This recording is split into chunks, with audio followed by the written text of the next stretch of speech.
मंगलाचरण करते हैं। तीन भुवन में सार वीतराग विज्ञानता, शिव स्वरूप शिव का नमः त्रियोग समारिके।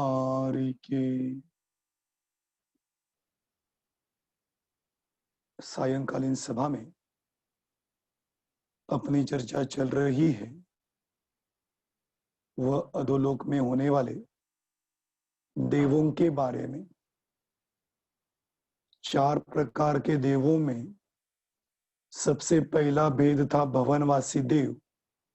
उन भवनवासी देवों की चर्चा कल कर रहे थे और उसकी चर्चा करते हुए अंत में अपने देखा था भवनवासी जो देव हैं उन देवों के 20 इंद्र होते हैं। उन 20 इंद्रों के नाम वैरोचन, चमर आदि 20 इंद्रों के नाम कल हमने देखे थे। क्योंकि असुर कुमार जाति के 10 भेद होते हैं, उन 10 भेदों में हर एक भेद के 2 इंद्र, जैसे असुर कुमार एक भेद उसके 2 इंद्र, नाग कुमार दूसरा भेद उसके 2 इंद्र, ऐसे 10 कुल है। उन 10 कुलों में हर एक कुल का 2 इंद्र, ऐसे 10 कुलों के 20 इंद्र होते हैं। इन 20 इंद्रों की चर्चा हमने कल की थी। अभी किसी को इसी के बारे में प्रश्न हो तो पूछिए, नहीं तो फिर अपन आगे की कक्षा प्रारंभ करते हैं। है किसी को कोई प्रश्न तो पूछ लीजिए।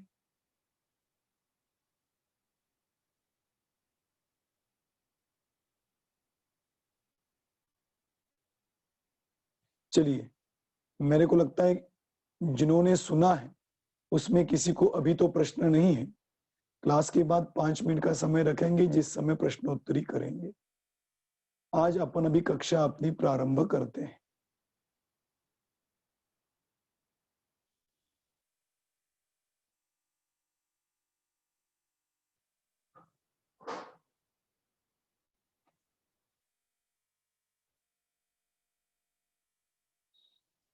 देखिए, कल यहां तक अपन पहुंचे थे कि वैरोचन, चमर, धरणानंद, भूतानंद, इसमें देखिए एक बात यह भी बनती है कि पार्श्वनाथ भगवान का जीवन चरित्र यदि आपने पढ़ा होगा तो पार्श्वनाथ भगवान के जीवन चरित्र में जब पार्श्वनाथ मुनिराज होते हैं और जंगल में अपनी आत्म साधना करते हैं तो उनका पूर्वाश्रमी का वैर धारण करने वाला शत्रु उनके ऊपर उपसर्ग करने के लिए आता है। आपने ये कहानी तो अच्छी तरह से सुनी है।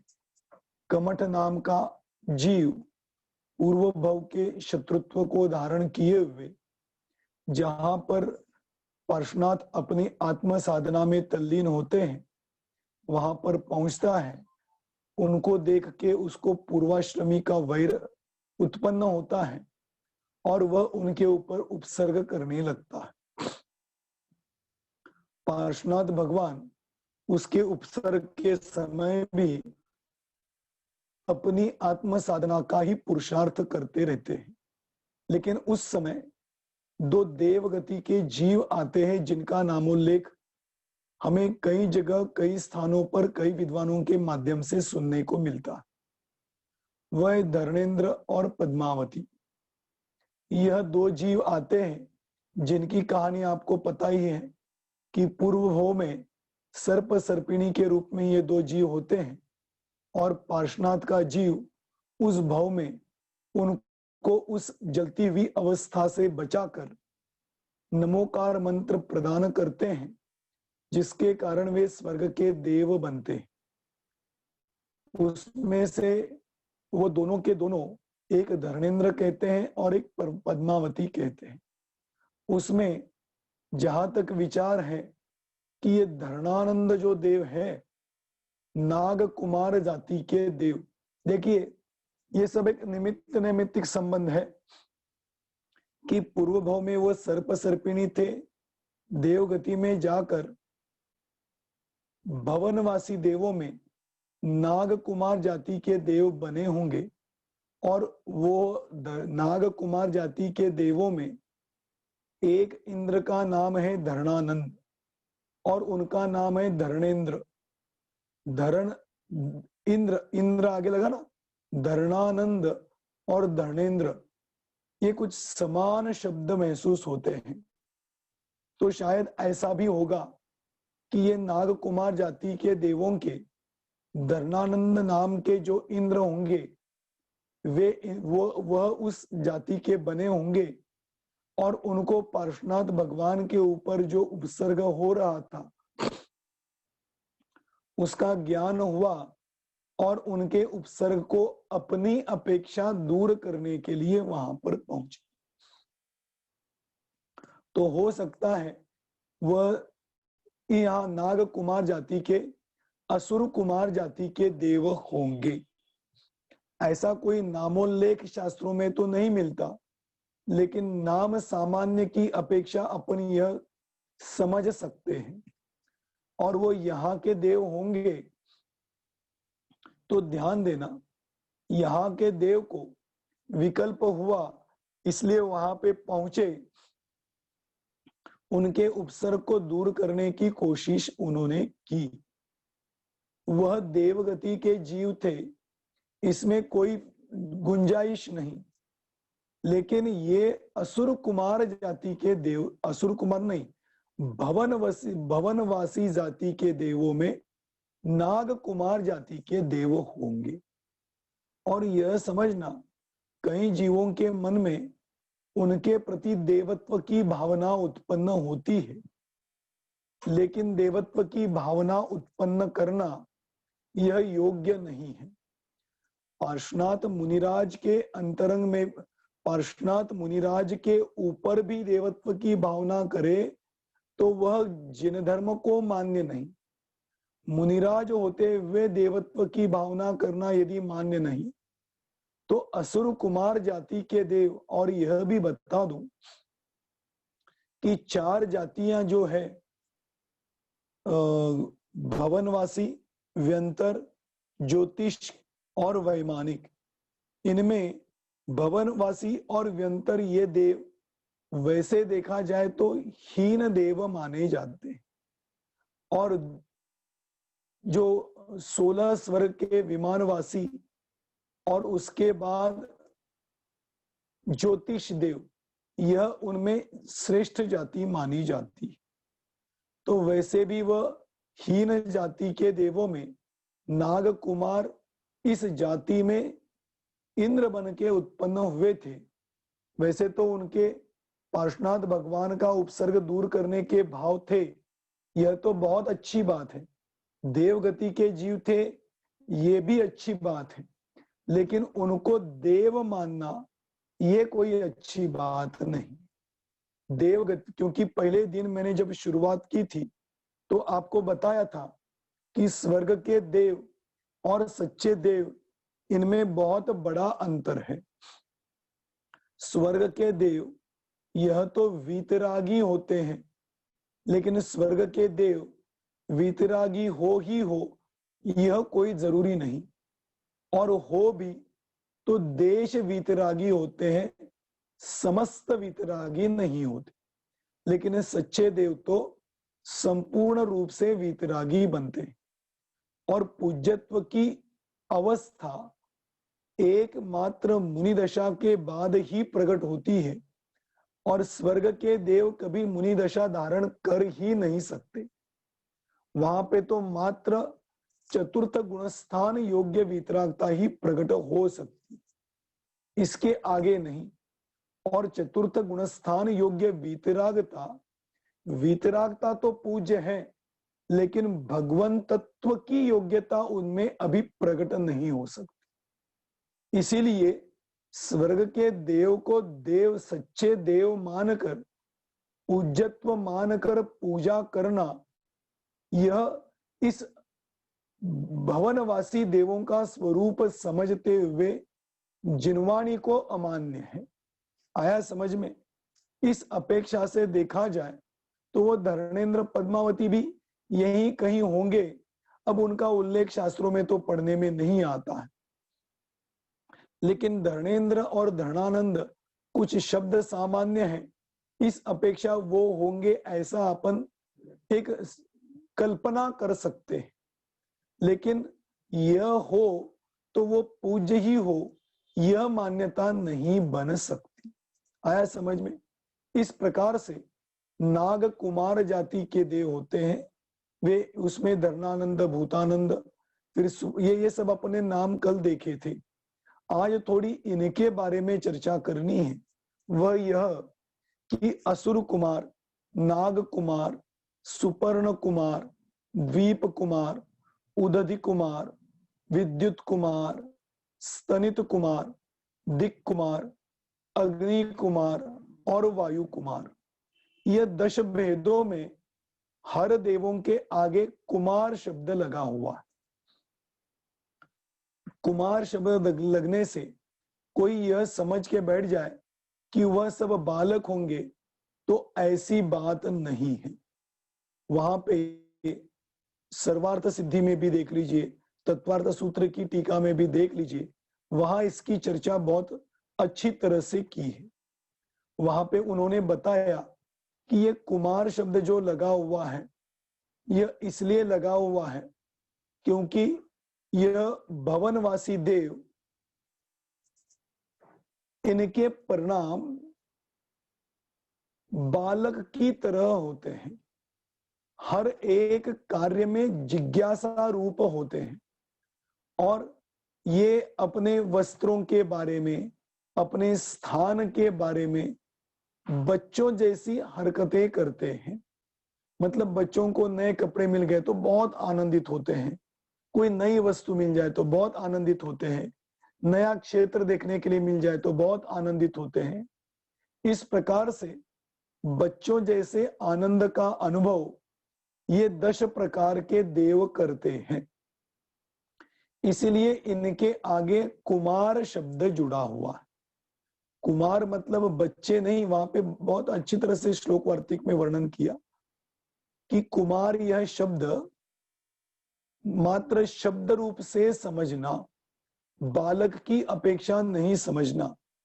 जैसे कि मनुष्य गति के जीवों में भी नाम के आगे कुमार शब्द जुड़ा हुआ दिखाई देता है। अजित कुमार हो, विक्रांत कुमार हो, जो भी हो, तो ये कुमार शब्द जोड़ते हैं। जब तक कुमार है तब तक तो अच्छा लगता है, लेकिन कोई व्यक्ति वृद्ध हो जाए और उसके आगे कुमार शब्द जोड़ा जाए तो वह सूट नहीं करता। इसी प्रकार से देव के आगे कुमार शब्द जोड़ा जाए तो सूट नहीं करता। ऐसे शिष्य का प्रश्न था, तो उसके जवाब में आचार्य ने बताया कि अभी सुनो, यह जो देव है, यह देव कुमार मतलब बालक की तरह हर एक छोटे छोटे कार्य में आनंद का अनुभव करते हैं। इसीलिए इन देवों के आगे कुमार शब्द जुड़ा हुआ है। आया समझ में? अभी जैसे कल अपन ने देखा था कि मध्य लोक में सुदर्शन मेरु पर्वत में पांडुक वन है, और पांडुक वन में सोम, यम, वरुण और कुबेर, कल मुझे नाम याद नहीं आ रहा था, वो सोम, लोकपालों की चर्चा अभी अपन करने वाले हैं। तो वो जो लोकपाल होते हैं, वो लोकपाल कैसे, यह भवनवासी देवों में से ही लोकपाल होते हैं। तो वे लोकपाल सोम, यम, वरुण और कुबेर, इनकी भी दिशाएं फिक्स है। पूर्व दिशा की अपेक्षा इनके क्रम लगाना, सोम पूर्व, यम दक्षिण, वरुण पश्चिम और कुबेर उत्तर, ऐसे 4 दिशा के 4 लोकपाल होते। कभी कभी यह पढ़ते हुए सोचता था कि लोग बाग ये उत्तर दिशा में कुबेर का स्थान मानते हैं, तो वो क्यों मानते होंगे? वो इस अपेक्षा से ही मानते होंगे क्योंकि 4 प्रकार के लोकपाल बताए जाते हैं, उसमें कुबेर नाम का जो लोकपाल है उसका स्थान उत्तर में है, इसीलिए कुबेर का स्थान उत्तर में मानते हैं और अन्य लोग कुबेर की पूजा करते हैं। लेकिन यह समझने की बात है कि कुबेर एक लोकपाल है। असुर कुमार जाति के देवों में या भवनवासी देवों में असुर कुमार की जो परिवार देव होते हैं उसमें से ये एक देव है, और ये देव हीन जाति मतलब हीन पुण्य वाला देव है, क्योंकि असुर कुमार में इंद्र तो वैरोचन है या चमर है, और इस वैरोचन और चमर का जो परिवार देव है उसमें जो लोकपाल का काम करते हैं उसमें कुबेर नाम का लोकपाल। मतलब समझ रहे हो ना कि अन्य मतियों में यह जो देवत्व की मान्यता की है वास्तव में ये योग्य नहीं है, क्योंकि कोई लोग कहते हैं अपनी अपेक्षा तो वो पुण्यशाली जीव है। मैं तो कहता हूं अपनी अपेक्षा भी हीन पुण्यशाली जीव है। क्यों हीन पुण्यशाली जीव है? क्योंकि अपने को धर्म आचरण करने की जो योग्यता चाहिए वह योग्यता मनुष्य गति के जीव में होती है, ना कि देव गति के जीवों में। क्या कह रहा हूं समझना। देव गति में बहिरंग साधन संपन्नता भले ही हमारे से अधिक दिखाई देवे, लेकिन बहिरंग साधन संपन्नता को जिनवाणी में तुच्छ कहा है, हीन कहा है, क्योंकि बहिरंग साधन संपन्नता इस जीव को सुखी होने में लेश मात्र भी कारण नहीं बनती, रंच मात्र भी सुखी नहीं बना सकती। क्योंकि यदि साधन संपन्नता सुखी बनाए तो ऐसी कौन सी साधन संपन्नता है कि जिसको प्राप्त करने से जीव सुखी होता है, यह मेरे को बताइए। उदाहरण के तौर में आप पैसा लीजिए, क्या पैसा प्राप्त होने पर जीव सुखी होता है?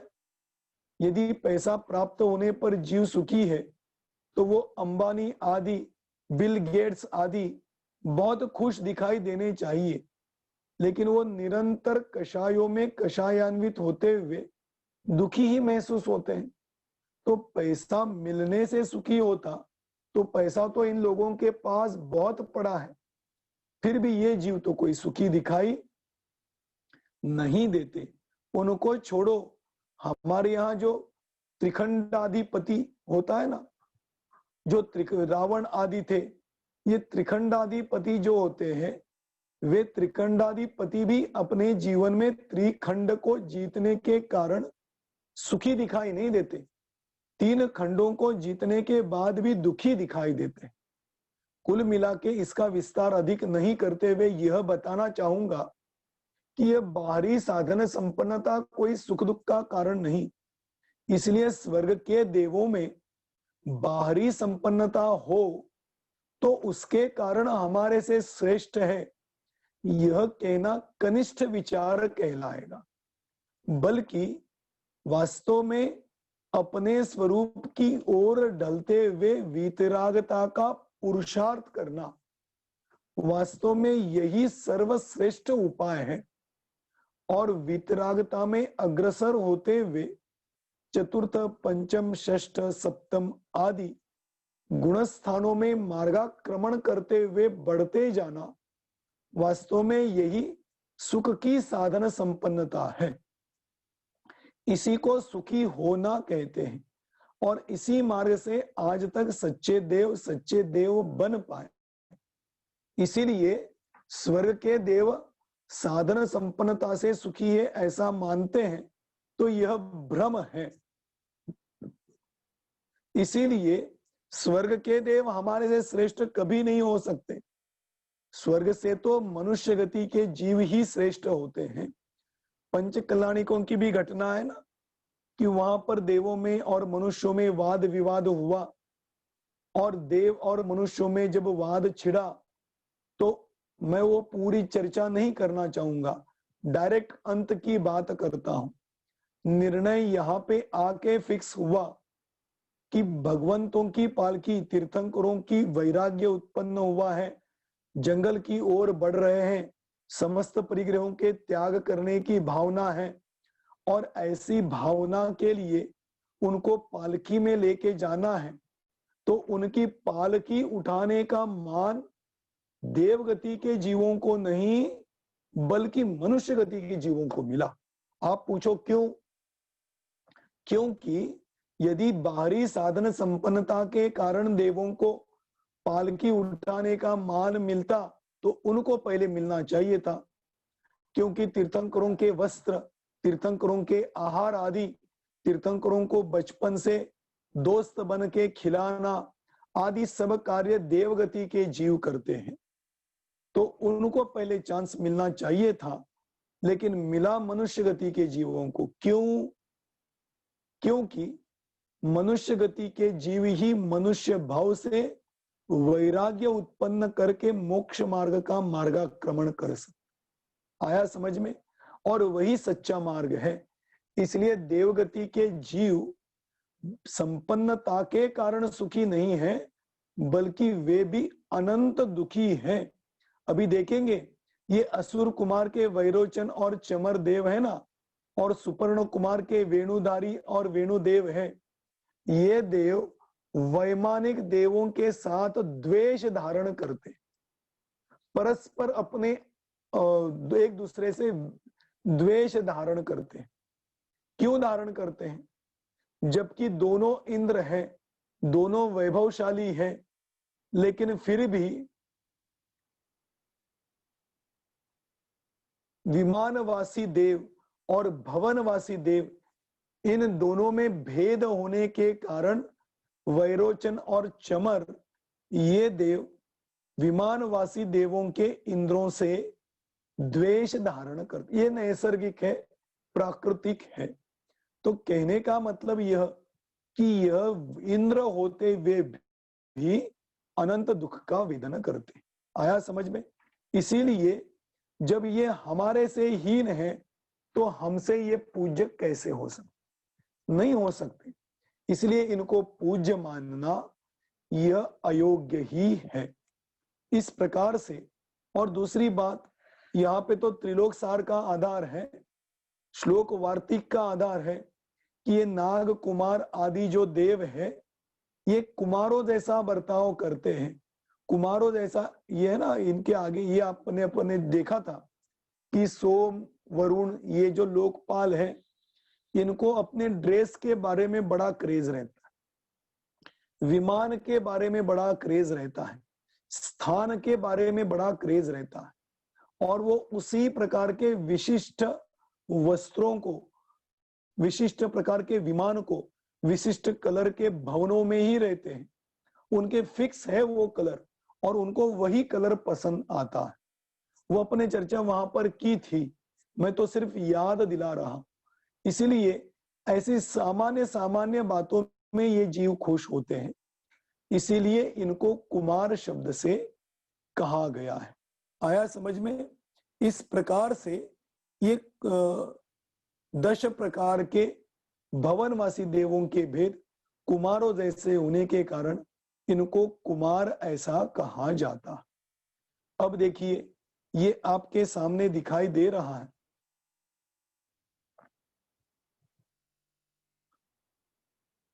ये हम भवनवासी देवों के एक देव के पूरे परिवार की चर्चा कर रहे हैं। परिवार मतलब क्या? जैसे हमारे यहाँ घर में पिताजी है, माताजी होती है, भाई होती है, भाई होता है, बहन होती है, पत्नी होती है, पुत्र होते हैं। ऐसे इन सब का मिलके एक परिवार कहा जाता है, बराबर ना? क्योंकि परिवार किसे कहेंगे? ये अपनेपन से रहने वाले इन जीवों के एकत्रित रहने को परिवार कहते हैं। अपन तो यह कहते हैं कि ये भारत देश है और भारत देश में अलग अलग जाति के जीव एक परिवार के समान रहते हैं। मतलब क्या करते हैं? है तो अलग अलग जाति के जीव, लेकिन एक दूसरे के साथ झगड़ा किए बिना एक जगह बिल्कुल प्रेम भाव से रहना, इनको कहते हैं परिवार। ऐसे ही हमारे में भी घर में ये सब लोग बिना झगड़ा किए एक जगह परिवार जैसा रहते हैं, इसलिए इन सबको मिलके एक परिवार कहा। इसी प्रकार से भवनवासी देवों का पहला भेद है असुर कुमार। इस असुर कुमार देव में कौन से परिवार हैं? देखिए, इंद्र, सामानिक, त्रायस्त्रिंश, पारिषद,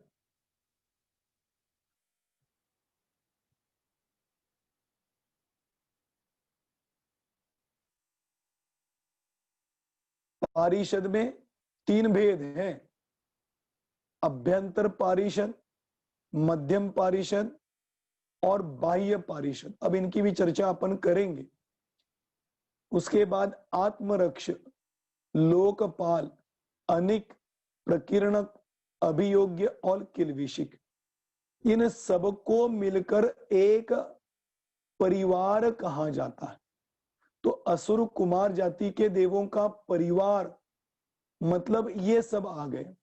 और उसमें इंद्र कौन है? वैरोचन। तो वैरोचन का भी एक परिवार है। दूसरा इंद्र है चमर, चमर का भी एक अपना अलग परिवार है। वैरोचन का ही परिवार चमर का नहीं है, चमर का अपना परिवार है, वैरोचन का अपना परिवार है। भले ही 2 इंद्र है, एक घर में 2 भाई बचपन से बड़े पले बड़े हुए, बड़े होने के बाद शादियां हुई, शादी होने के बाद दोनों के घर अलग अलग हुए, फिर दोनों के घर अलग हुए तो उनका परिवार बढ़ा। अब मुझे बताओ, एक ही घर के 2 भाई हैं लेकिन दोनों के परिवार अलग अलग है, एक नहीं है। ऐसे ही असुर कुमार, इनमें 2 इंद्र वैरोचन और चमर, और इन दोनों इंद्रों के अपने अपने परिवार अलग अलग होते हैं। जैसे वैरोचन में सामानिक देव अलग होते हैं, चमर इसके सामानिक देव अलग होते हैं। इसी में से इसके हैं ऐसा समझना नहीं, इनके अलग है, इनके अलग है। त्रायस्त्रिंश वैरोचन के अलग होते हैं, चमर के अलग होते हैं। पारिषद, देखना ये इंद्र है वैरोचन, तो इसकी सभा अलग लगती है। चमर इंद्र है, इसकी सभा अलग लगती है। वो भी आपको मैं बताऊंगा अभी, इसके बाद वो लास्ट में देखते हुए ही अपन रुकने वाले हैं। पारिषद, इसके पारिषद अलग है, इसके पारिषद। ऐसे ही बॉडीगार्ड्स, आत्मरक्ष, इसके वैरोचन के अलग हैं और चमर के अलग होते हैं। लोकपाल, इनके 4 लोकपाल अलग होते हैं, इनके 4 लोकपाल अलग होते हैं। अनिक, इसकी सेना अलग होती है, इसकी सेना अलग होती है। ऐसे ही प्रकीर्णक भी, अभियोग्य और किल्विशिक, ये सब इनके अलग अलग होते हैं। इन संख्या से भी अपने को पता चलेगा कि वैरोचन नाम का जो असुर कुमार का इंद्र है, उसके 60,000 सामानिक देव होते हैं उसके परिवार में, और चमर के परिवार में 64,000 सामानिक देव होते हैं। इन्हीं सामानिक देवों में प्रतिंद्र भी गर्भित हो गए, ये समझना। जो 2 प्रतिंद्रों की चर्चा करेंगे ना, वो इसी में गर्भित हो गए। फिर त्रायस्त्रिंश मतलब 33 मंत्री वर्ग आदि, वैरोचन के 33 होते हैं, चमर के भी 33 होते हैं, लेकिन अलग अलग। पारिषदों की बात करो तो वैरोचन के 26,000 पारिषद होते हैं, चमर के 28,000 होते हैं।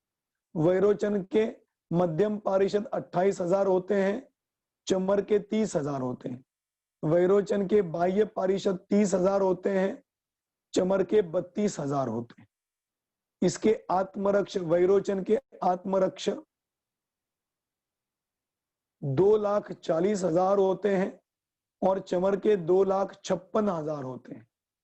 तो देखो, इन संख्या से भी पता चलता है कि चमर दक्षिणेंद्र है, वैरोचन उत्तरेंद्र है।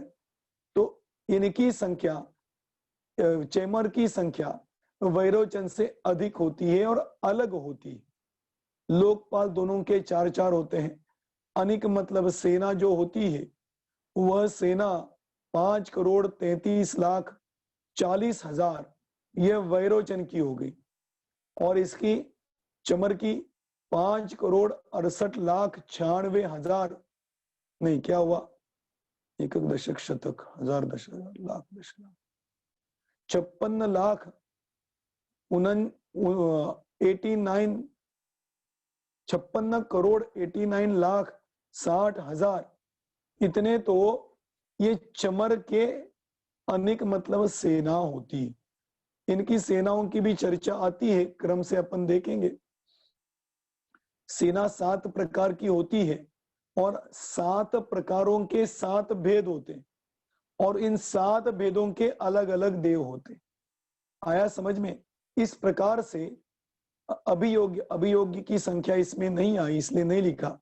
ऐसे ही अभियोग्य, प्रकीर्णक और किलविशिक, ऐसे इन वैरोचन के और चमर के परिवार अलग अलग होते हैं। आया समझ में?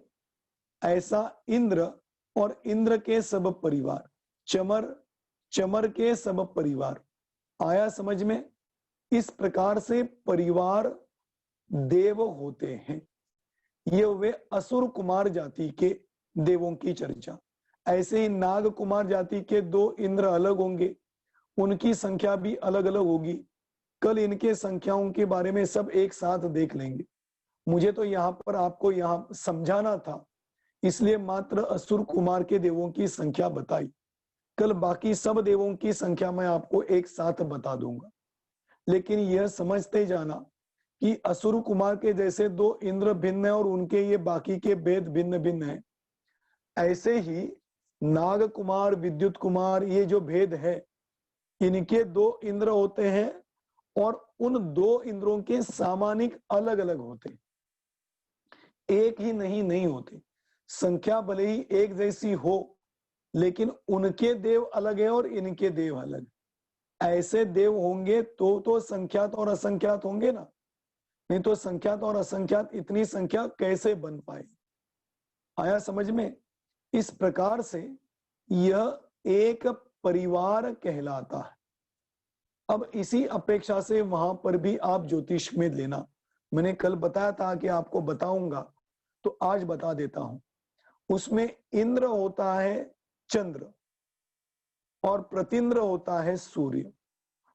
एक्चुअली इंद्र का एक परिवार, मतलब एक चंद्र का एक अलग परिवार होता है, दूसरे चंद्र का अलग परिवार होता है।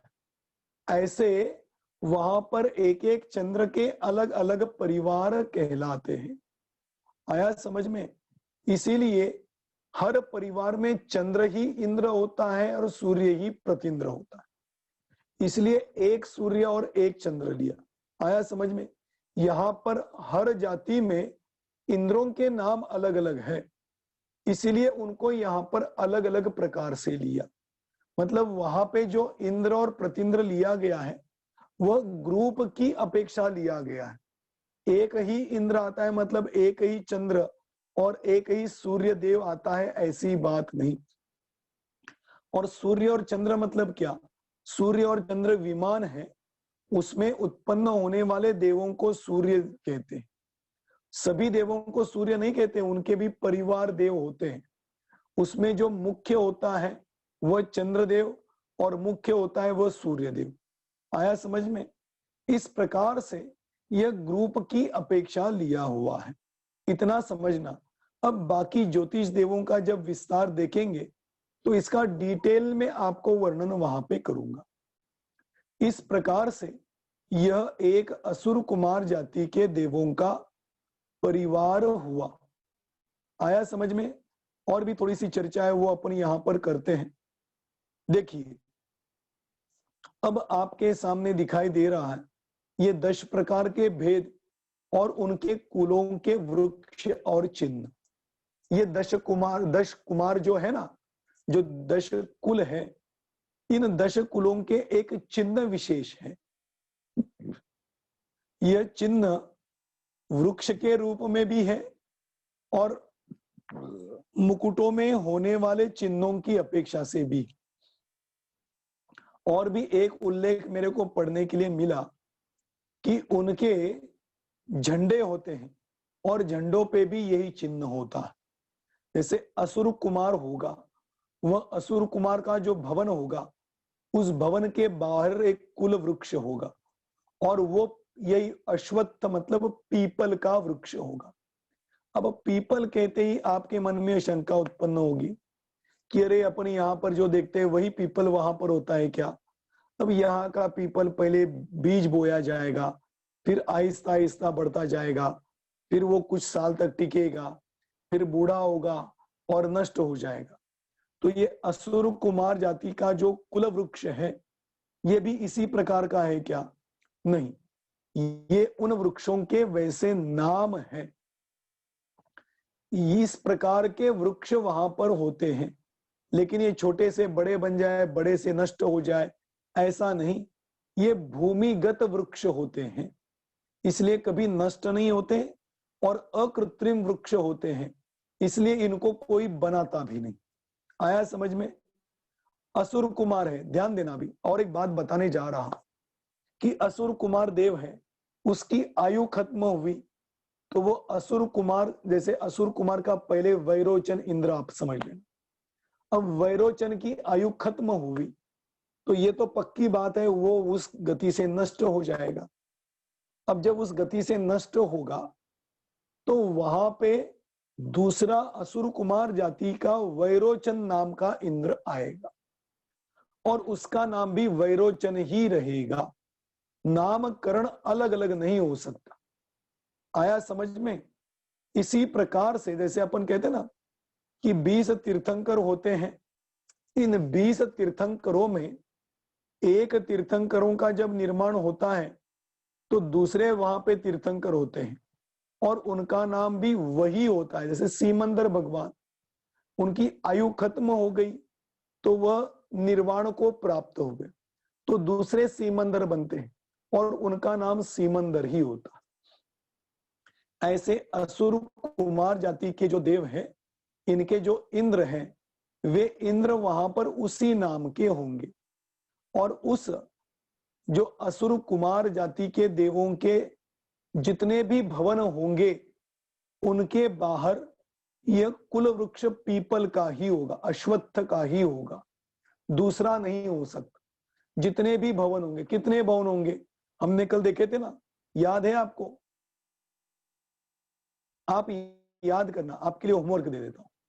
तो वह जो असुर कुमार जाति के देवों के भवन है, उन सब भवनों के बाहर में एक कुल रूप से यह वृक्ष होगा, यह उनकी पहचान है, उनके कुल का चिन्ह। और दूसरी बात, असुर कुमार जाति के जितने भी देव होंगे, असुर कुमार परिवार की बात कर रहा हूं, तो उनके कुल का चिन्ह क्या है? चूड़ामणि, मतलब उनके मुकुट में चूड़ामणि चिन्ह का मुकुट उनका होता है। आया समझ में? तो वह उनका एक चिन्ह है। ऐसे ही नाग कुमार के भवनों के बाहर सप्तपर्ण का वृक्ष होता है, वह भूमिगत होता है। ध्यान रखना, मैं बार बार बता रहा हूं, भूमिगत वृक्ष होता है। वृक्ष का आकार होता है, जैसे हमने कल्प वृक्षों की चर्चा की थी वैसे वृक्ष होते हैं। इसीलिए इनमें छोटे बड़े होने का, नष्ट होने का ऐसा कोई प्रसंग नहीं बनता। और उनके कुलों का चिन्ह है सर्प, तो सर्प का चिन्ह उनके मुकुटों पे होता है। सुपर्ण कुमार शालमली और चिन्ह गरुड़, द्वीप कुमार जामुन और चिन्ह है हाथी, उदधि कुमार वो वेतस और उनका चिन्ह है मगर, विद्युत कुमार कदम्ब और उनका वृक्ष, उनके मुकुट का चिन्ह है घड़ा, वर्धमान कहलाया। स्तनित कुमार प्रियंगु और वज्र और दिक कुमार वृक्ष हुआ शीरीष और चिन्ह हुआ सिंह, अग्नि कुमार, वृक्ष होगा पलाश और चिन्ह होगा कलश, और वायु कुमार राजद्रुम ऐसा शब्द का उल्लेख आता है जिसका नाम है चारोली का वृक्ष, और उनका चिन्ह है अश्व। इस प्रकार से यह उनके कुलों के वृक्ष और कुलों के चिन्ह कहलाते हैं, और वे चिन्ह उन्हीं प्रकार के देवों में पाए जाते हैं। नाग कुमार का कभी चूड़ामणि, अश्व, सिंह ऐसा चिन्ह नहीं होगा। तो नाग कुमार जो भी होंगे उनके चिन्ह होंगे सर्प। आया समझ में? इस प्रकार से ये 10 प्रकार के भेद और उनके चिन्ह पाए जाते हैं। ठीक है, अब देखिए हम यहां पर देखने जा रहे, नहीं हुआ शेयर, बस अपने पास एक 2 मिनट है, सामान्य चर्चा करता हूं और विशेष चर्चा इसकी कल करेंगे। देखिए ये आपके सामने दिखाई दे रहा क्या है? ये अधोलोक का चिन्ह है। इस अधोलोक में ये रत्न प्रभा पृथ्वी,